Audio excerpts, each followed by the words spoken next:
माननीय एकनाथ शिंदे साहेबांनी शिवसेनेचा संपर्क मंत्री म्हणून माझ्यावर सिंधुदुर्गची जबाबदारी दिलेली आहे। माननीय दीपकभाईंच्या नेतृत्वाखाली, निलेशजींच्या नेतृत्वाखाली प्रत्येक मतदारसंघामध्ये आमचे जे प्रमुख पदाधिकारी आहेत त्यांची आम्ही बैठक घेतोय, त्यांच्याकडनं विचारून घेतोय की स्थानिक स्वराज्य संस्थांना कशा पद्धतीनं सामोरं गेलं पाहिजे।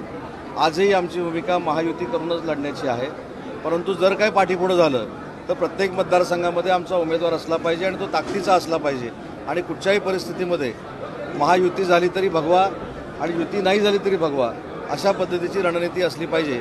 यासाठी आम्ही मित्रपक्षांचा आदर करून या बैठकांचं आयोजन केलेलं आहे आणि आपणच बघताय की याला किती मोठा प्रतिसाद आहे।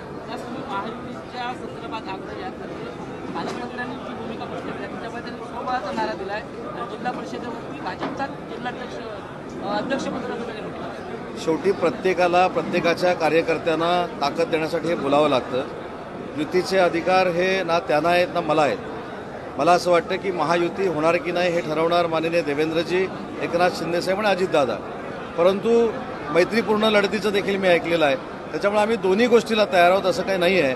आमच्याकडे सगळ्या पंचायत समितीमध्ये तगडे उमेदवार आहेत, सगळ्या जिल्हा परिषदांमध्ये तगडे उमेदवार आहेत आणि मालवण आणि माझ्या मते वेंगुर्ला या ज्या काही नगरपालिकांच्या निवडणुका होत आहेत तिथं देखील आम्ही सक्षमपणाने लढणार आहोत। तिथं देखील आमच्याकडे तगडे उमेदवार आहेत। साहेब, संभाव्य निवडणुकामध्ये व्हीव्हीपॅटसाठी ठाकरे गट आग्रही आहे, मात्र असं निवडणूक आयोग म्हणतोय कायद्यामध्ये अशी कोणती तरतूद नाही आहे। ठाकरे गट असं जर म्हणत असेल तर लोकसभेच्या निवडणुका देखील ह्याच सिस्टीमवर झालेल्या आहेत ना।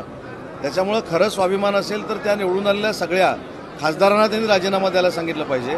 आता राहुल गांधींनी तिकडं प्रेझेंटेशन केलं म्हणून इकडे प्रेझेंटेशन झालं, पण राहुल गांधी हे देखील विरोधी पक्षनेते आहेत। जर ईव्हीएमवर आक्षेप आहे तर नुसतं आंदोलन कशाला करायचं? राजीनामा देऊन आंदोलन करा ना, म्हणजे महाराष्ट्राला कळेल तुमचं पदावर नाही, म्हणजे पदावर तुमचं काही अवलंबून नाही, आम्ही खरं आंदोलन करतोय। ती पदं ठेवायची, ते निवडून आलेले सगळे तसेच ठेवायचे, स्वतः विरोधी पक्षनेते म्हणून भुसवायचं आणि परत ईव्हीएमवर आक्षेप घ्यायचा, ही सगळी नौटंकी आहे। रोहित पवारांवरती बोगस आधार कार्ड प्रकरणी गुन्हा दाखल झाला। काय रोहित पवारांवरती बोगस आधार कार्ड प्रकरणी गुन्हा दाखल झाला। त्याच्यामध्ये चौकशी होईल ना। आता गुन्हा दाखल झाला आहे, तो कशा पद्धतीनं झाला आहे, का झाला आहे, याची चौकशी पोलीस किंवा संबंधित यंत्रणा करेल ना। साहब, जिस तरह हिंदू भाइयों को अल्लाह अकबर कहने के लिए मजबूर करना गलत है, उसी तरह मुसलमानों को वंदे भारत कहने को मजबूर करना गलत है असं अबू आझमी म्हणतात। अबू आझमींनी कायमस्वरूपी अशाच पद्धतीची वक्तव्य केलेली आहेत। वंदे मातरम हे आमच्या सगळ्यांचं म्हणजे त्याला आपण काय म्हणतो अस्मिता आहे आणि अबू आझमींनी अनेक वेळा अशा पद्धतीची वक्तव्य करून जातीभेद, धर्मभेद करण्याचा निर्णय केलेला आहे। मला असं वाटतं की त्यांच्या वक्तव्याला जास्त महत्त्व दिलं तर त्यांना मोठं केल्यासारखं होईल। 1 नोव्हेंबरच्या सत्याच्या मोर्चासाठी मनसेची तयारी सुरू आहे ठाकरेंनंतर आणि लावडे तो व्हिडिओ म्हणजे त्याच्यात केलं जाणार। आता खरं तर ही गर्दी जमते ती कुठच्या पक्षाची असते तेच कळत नाही। तो मेळावा झाला, मोर्चा झाला की युबीटी म्हणते आमची गर्दी आहे, मनसे म्हणते आमची गर्दी आहे।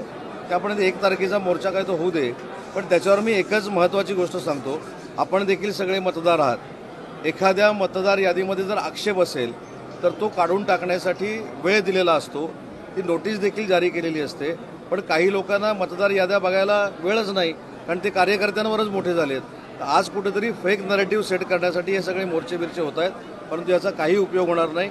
मुंबई महानगरपालिकेवर महायुतीचाच भगवा फडकणार। शिवसेनेत मोठ्या प्रमाणात इनकमिंग सध्या सुरू आहे, आजही मोठ्या प्रमाणात प्रवेश झाले, उभाटाचे अनेक कार्यकर्ते आणि काँग्रेसचे दाखल। मी सांगितलं ना माझ्या मनोगतामध्ये की या जिल्ह्यामध्ये सगळ्यात जास्त प्रवेश ज्या पक्षामध्ये होतोय तो पक्ष म्हणजे शिवसेना धनुष्यबाणाचा आहे। एकनाथ शिंदेसाहेब त्याचं नेतृत्व करत आहेत। दीपकभाई असतील, निलेशजी असतील, आमचे सगळे पदाधिकारी असतील, नव्यानं आलेले राजन तेली साहेब असतील, हे प्रामाणिकपणानं शिवसेना कशा पद्धतीनं पुढं जाईल यासाठी प्रयत्न करत आहेत आणि म्हणून मी हा देखील उल्लेख केला की शिवसेनेला राणेसाहेबांच्या वेळी जसं गतवैभव होतं तसं निलेशजींच्या नेतृत्वाखाली काही दिवसामध्ये प्राप्त होईल। कार्यकर्त्यांचं मनोबल वाढवण्यासाठी उपमुख्यमंत्री एकनाथ शिंदे सिंधुदुर्ग जिल्ह्याच्या दौऱ्यावर आपण 7 तारखेला माननीय एकनाथ शिंदेसाहेब सिंधुदुर्गाच्या दौऱ्यावर येण्याची शक्यता आहे। दीपकभाईंच्या इथे काही विकास कामांचा लोकार्पण सोहळा आहे, भूमिपूजन सोहळा आहे आणि आमचे जेवढे बूथ प्रमुख आहेत त्यांच्याशी संवाद एकनाथ शिंदेसाहेब साधतील। परंतु हे काय फक्त सिंधुदुर्गामध्ये येत नाहीत, एक 8 दिवसापूर्वी रत्नागिरीमध्ये होते. पूर्ण महाराष्ट्राचा त्यांचा दौरा चालू आहे आणि त्याच्यातलाच एक भाग म्हणून ते सिंधुदुर्गात येणार. आपण उद्योगमंत्री आहात. आडाळीचा जो प्रश्न आहे तो मोठ्या प्रमाणात आहे. आडाळीतले जे नवउद्योजक आहेत मनीची जी हे होती ती हॅक झालेली, बंद पडलेली इंटरनेट सेवा, तर अशा पद्धतीने उद्योग सुरू करण्यासंदर्भात काय एक पहिली गोष्ट म्हणजे अडाळीची इंटरनेट सेवा बंद पडली आहे असं जर कोणाचा गैरसमज असेल तो फार चुकीचा आहे. आपण लँड अलॉटमेंट पारदर्शक पद्धतीनं व्हावं यासाठी मिलाप नावाचं एक ॲप डेव्हलप केलेलं आहे. कुठचंही ॲप डेव्हलप केल्यानंतर पहिले 15-20 दिवसाच्या अडचणी येतात, पण आता देशातली लँड अलॉटमेंट सगळ्यात पारदर्शक जर कुठं होत असेल तर ती महाराष्ट्राच्या उद्योग विभागामार्फत MIDCमध्ये होते. ऊर्जितावस्था येण्यासाठी काय प्रयत्न करतो ना आपण प्रयत्न. अडाळीचं मी सकाळी देखील अनौपचारिक पत्रकारांची चर्चा करताना सांगितलं, आपण तिथं परफ्यूमची देखील फॅक्टरी आणलेली होती. बाईंच्या माध्यमातून फार्मास्युटिकल देखील आपण तिथं प्रयत्न करतोय. परंतु तिथून मुंबईचा जो प्रवास आहे तो जवळजवळ 400 किलोमीटरचा असल्यामुळं हा सगळा प्रॉब्लेम होतोय. पण अडाळीमध्ये देखील चांगले उपक्रम आम्ही सुरू करू. स्थानिक भूमिपुत्र म्हणतायत की आमच्या जमिनी आहे तर आम्हाला परत द्या, असंही त्यांची भावना आहे. मी बोलेन ना त्यांच्याशी एकदा, सगळ्या भूमिपुत्रांशी बोलेन.